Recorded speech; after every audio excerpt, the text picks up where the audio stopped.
Before we get started, can you please, pretty please hit that subscribe button, leave a comment, and hit the like button. Thank you. This is the story of Michelle Blair. She allegedly killed her two kids because they were molesting and abusing her other son named Matthew. The two children that she killed was Stoney, she was 13, that was her daughter, and Stephen, he was 9, that was her son. This is a recording of her in court, explaining and telling everyone how she killed her kids. I repeatedly punched her. On many occasions, I have put a bag over her head till she lost consciousness. I threw hot water on her, scalding hot water from the faucet. Hit on her head multiple times, over and over. I hit on her back. It's like on her tailbone. I kicked her. She was standing in the bathtub. I was throwing hot water on her. And I do not feel any remorse for what I did to Stoney. And I went upstairs and I said, Stephen, Matthew said you was humping on him. And then Stephen stood up and he looked at me, and right then I could tell something was wrong in his face, because he was just like this. Any normal kid, I know my kid would have been like, what? That's not what he did. He stood up and looked at me like he had lost his mind, okay? And it just, hearing that from him had me fucked up in my head, period. But I asked him, I said, Stephen, tell me the fucking truth. Was you humping on Matthew? He said, yes, but that was all. And I said, did you hump on him with your underwear off? He said, no. Matthew yelled out, yes, he did. And I just remember going in the hallway, walking back and forth, like, and I walked back up and I was like, you fucked your brother? You get what I'm saying? You fucked your brother. So I'm looking at them too. I'm looking at them like, what? I can't understand. So I started punching Stephen.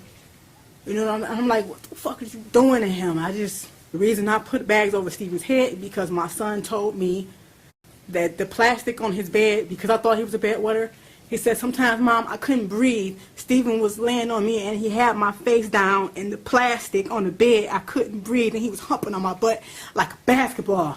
That's when I got a garbage bag and started putting it over Stephen's head.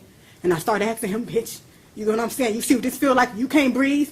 You stop at that's my son. You could not breathe on top of getting raped. You was 6 years old at the time. You get what I'm saying? So I put the bags over his head.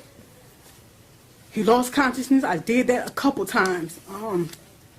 He told me that Matty would be face down. He had stuff around his neck. So I grabbed Stephen, I grabbed a belt, and I put a belt around his neck, and I lifted him up like, do you like how this feels, being choked with a belt? So I dropped him. I held him up until he lost consciousness as well. Did you also punch him? Yes, I did. Multiple times. Kick him? Yes, I did. You talked about choking him. Did you also burn him? Yes, I did. Okay, how did you do that? Hot water, scalding hot water. In our bathroom, the hot water gets extremely hot. So, his private area, I stood him in the bathtub naked.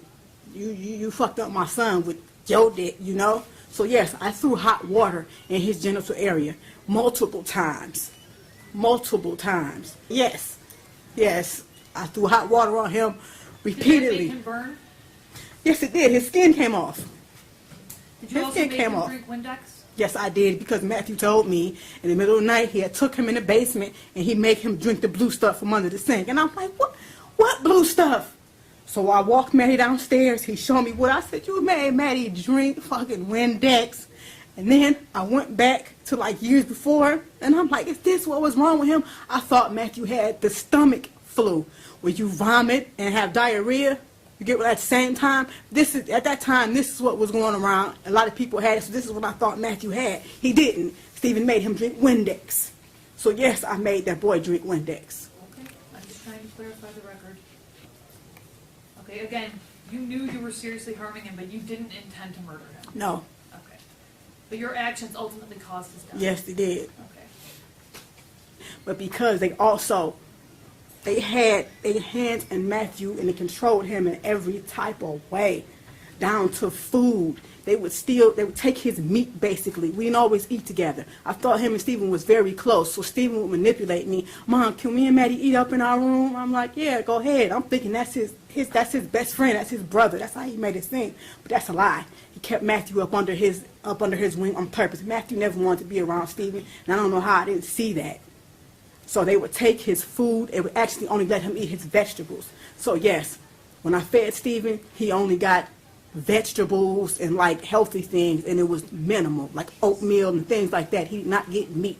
Oh, man, I don't regret none of this. I don't regret any of it. Feel no remorse for the death of them demons. She's getting what she wants. Life in prison. Michelle Blair also got in some parting shots at the fathers of the 2 kids she killed and stuffed in a freezer. Yeah, but the judge had the final word. A lot of drama in just a devastating case. 7 investigator Jim Kirtzner live outside of court. Also with the reason why all of this happened, apparently. Jim? Yeah, we're going to get into one of the reasons why this happened outside of court in a minute. But first, inside, as you said, this mother bitter to the very end. You lived well without seeing them throughout their whole life, so live well now. But you ain't got nothing to say to me for what I did for my child, period. They were found when their mother was evicted in March. The judge saying Michelle failed as a mother. One thing that strikes me as the greatest tragedy here is that they will never know what a life is like without experiencing fearing their mother. They will never know the joy of what could have been in their life without having you in it. They lived in terrible fear of you. She claims she killed her kids because they harmed their brother, now 8, and still alive. The prosecutor said in court again today there is no evidence of that. Outside of court, her attorney says the trouble started when the mother was a child. Abused from a youth, and it extended itself until now. Is that what it is? Abuse brings about more abuse? There you go. You have it. That's exactly what it was. Now, some skeptics say this mom made up the story that she killed the 2 kids because they attacked her youngest son to give her some cover, and brought it up again today because that will make her less of a target as she goes to prison for the rest of her life. The other 2 remaining kids who are alive, 8-year-old son, 17-year-old daughter, have been placed with an aunt. There's a different court hearing coming up later this month where that could be made permanent, the state moving to terminate all parental rights. I'm live downtown, Jim Kirtzner, 7 Action. Thank you for watching. Please don't forget to subscribe, like, and comment. Have a blessed day, everyone. Thank you.